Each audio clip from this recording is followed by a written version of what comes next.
Eh bien, salut aux programmeurs. Ici, on a une nouvelle vidéo sur la chaîne IO Programmation. On va faire une nouvelle vidéo qui va parler d'un nouveau processeur ARM Cortex. On va pas, contrairement à l'Atmega 2560 qu'on a vu, on fera maintenant un processeur ARM 32 bits, un Cortex M4. Bon, pour plus d'informations, suivez ma vidéo et les sites web que je vous donnerai dans la description. Et le site web que je vais vous donner dans la description. Bon, tout d'abord, on va commencer à toute chose. Bon, on va commencer de voir ce qu'on a. Bon, c'est un processeur ARM. Pour support, on va déplacer notre fameux fichier.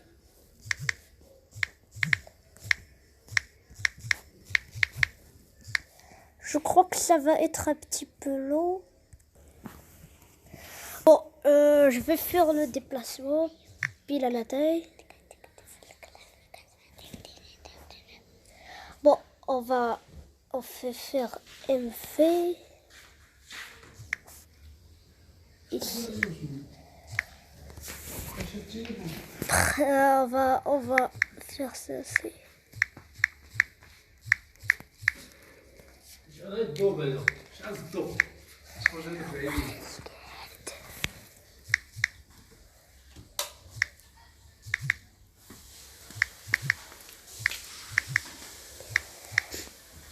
Storage.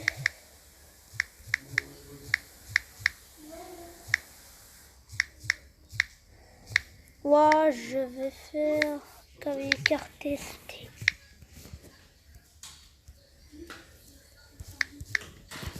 Mais je pourrais faire même USB, drive.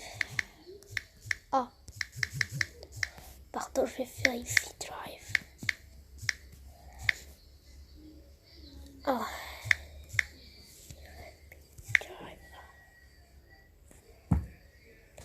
Bon, on va essayer de renommer. Moi, je pourrais le faire manuellement avec le gestionnaire de fichiers.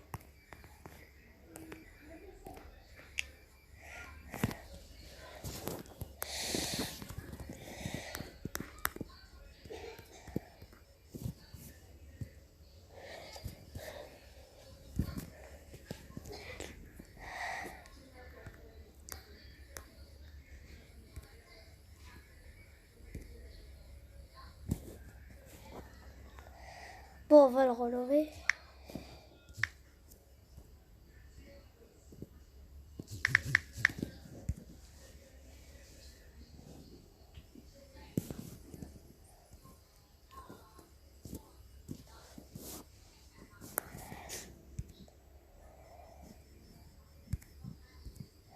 Bon, alors on va retourner au terminal. On va cliquer sur Fait de commande. Et on va refaire LS. Puis on va faire MV. Attends.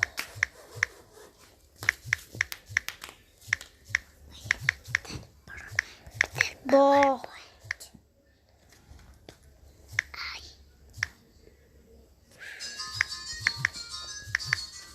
Alors. On va savoir. Storage. Je suis désolé un peu du ronflement. Du ronflement et que ça saute.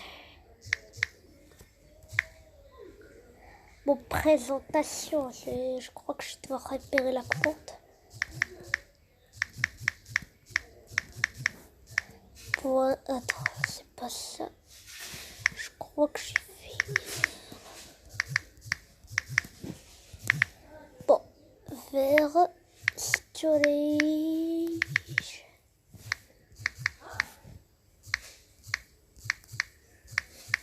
Storage. USB.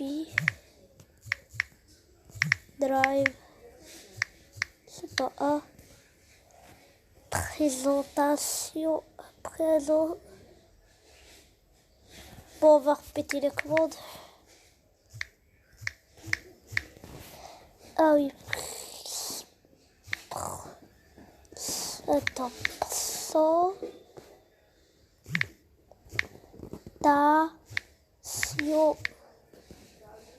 Pour PPTX. Bon, bête. Launch file or directory. A storage.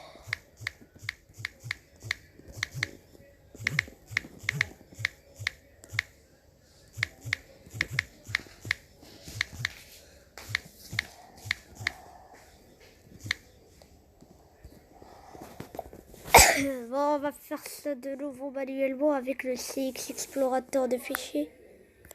Je sais pas si je trouverai la commande correspondante. Mais on va essayer.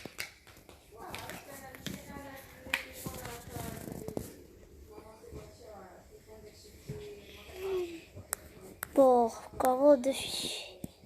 On a...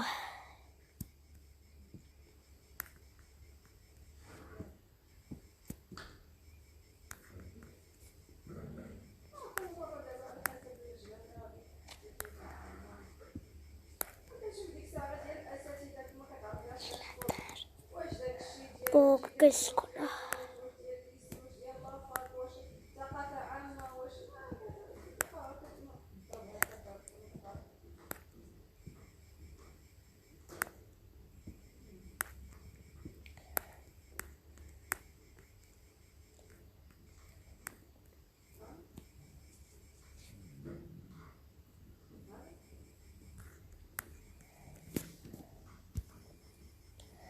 Bon, on va essayer de faire... Je veux pas ralentir la vidéo. Mais il faut immédiatement que je le copie.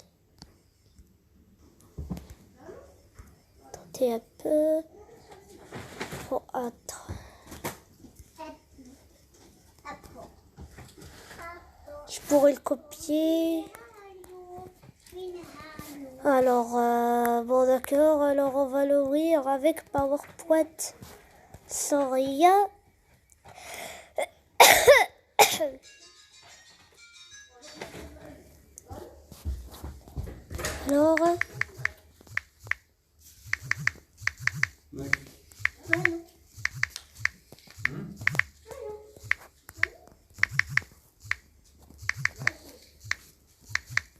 Alors on va l'ouvrir. Bon, alors on va l'ouvrir manuellement, c'est pas trop les commandes. Bon, on aura trop de temps à expliquer.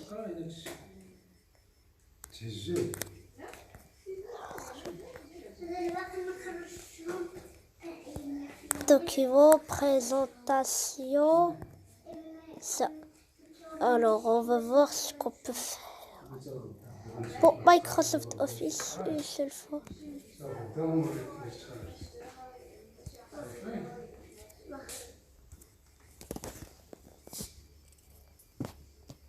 On va attendre qu'on le traitement.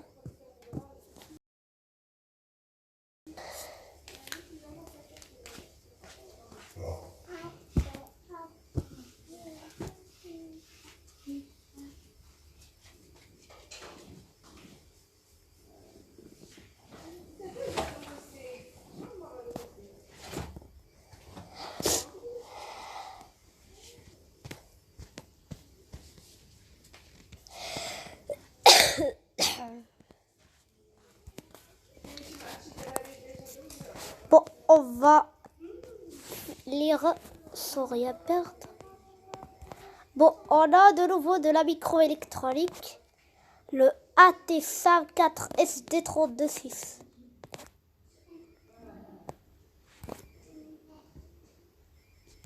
Bon, on va commencer par les caractéristiques que ce nouveau processeur argumente.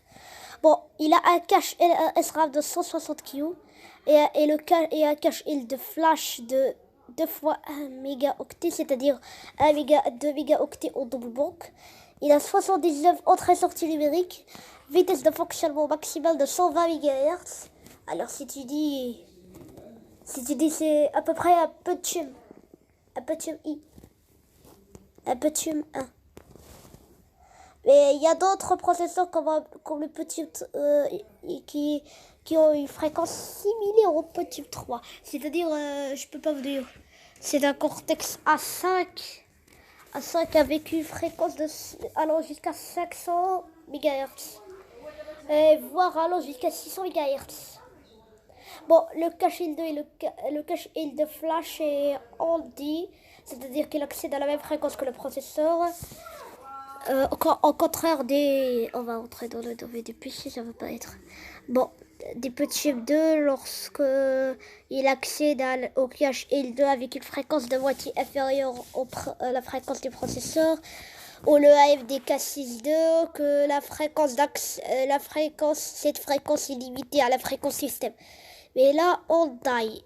C'est-à-dire, par exemple, si tu utilises un petit M2 et je veux accéder à un cache L2 et qu'il utilise la technologie de moitié inférieure, alors on le divise par 2. C'est-à-dire, si un petit M2 cadencé à 500 MHz, il va accéder au cache L2 de 250 MHz seulement.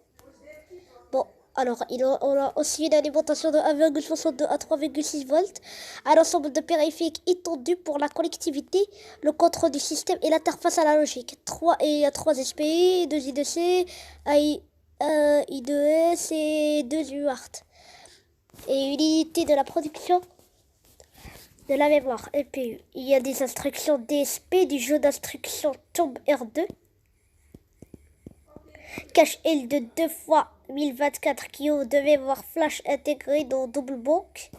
ECC, bit de sécurité et bit de volume. Il y a contrôleur de mémoire statique de 8 bits. Prise en charge de la mémoire flash SRAM, PSRAM, LOR et NAND. Une interface de bus externe dans les 8 bits, sélection de 4 puces, adresse 24 bits. Le circuit d'étalonnage du compteur RTC compense la précision de la fréquence du cristal de 32,768 kHz. Le circuit d'étalonnage du compteur RTC compense la précision de la fréquence du cristal de 32,768 kHz. Bon, on a 22 contrôleurs DMA.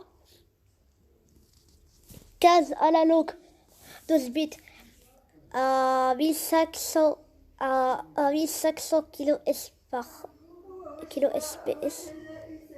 Le protocole USB et le protocole TCP/IP, Wi-Fi et Bluetooth. Nombreuses classes USB, des piles de cryptage, DHCP et Wi-Fi.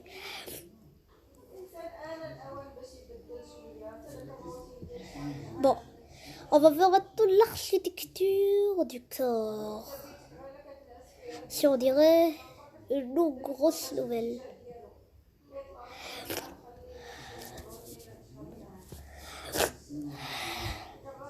Bon, on va expliquer ce Cortex. Même le Cortex M3 qui est homonyme pour fonctionner leurs anciens ATSAM comme la TSAM 3X8E. Dans le corps, on a 3 étages de pipeline. Un fichier, un décodeur et l'exécuteur, puis la banque puis il descend vers la banque d'enregistre, puis vers l'interface de la mémoire. À l'extérieur du corps, il y a le PU et le EPU et le WE et le Trace Interface relié à la droite, puis vers le système Bus Interconnect. Vous allez voir l'image. Bon, ici, on a le Cortex M3 et M4. On a le NVIC et un compteur stick. Il y a 3 étages pipeline. Il y a fetch et decode et execute et register bank. Et memory interface, puis vers le breakpoint unit et le memory protection unit, puis watchpoint unit with data trace, with software trace. Bon, je crois que j'ai fait une erreur. Bon,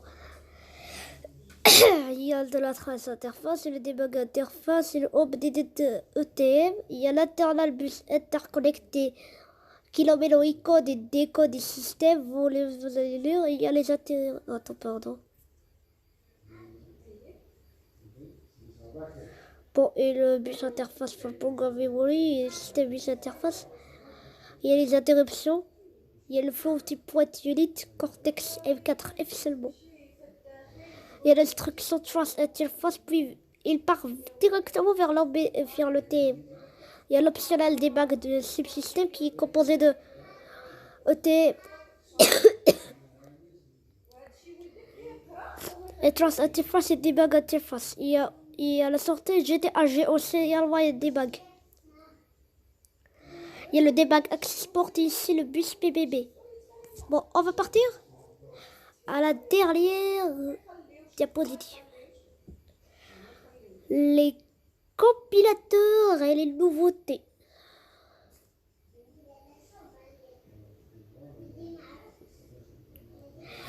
Parce qu'on a les caractéristiques, on a de nouvelles caractéristiques. On a les nouveautés. Et les compilateurs.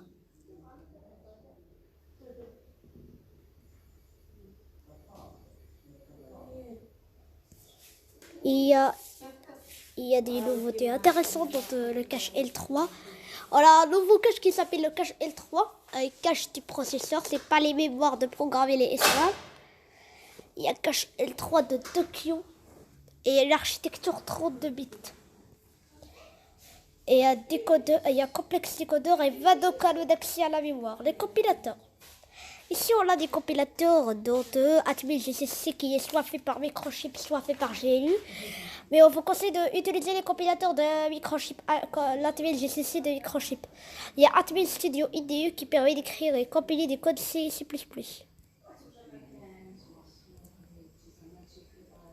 Bon, j'espère que cette vidéo vous aura plu.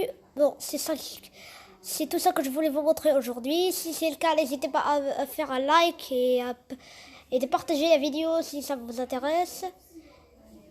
Et je vous recommande de vous abonner à cette chaîne pour ne pas rater les prochaines vidéos. Bon, c'est tout ce que je voulais vous dire aujourd'hui. Si c'est le cas, n'hésitez pas... Bon, pardon.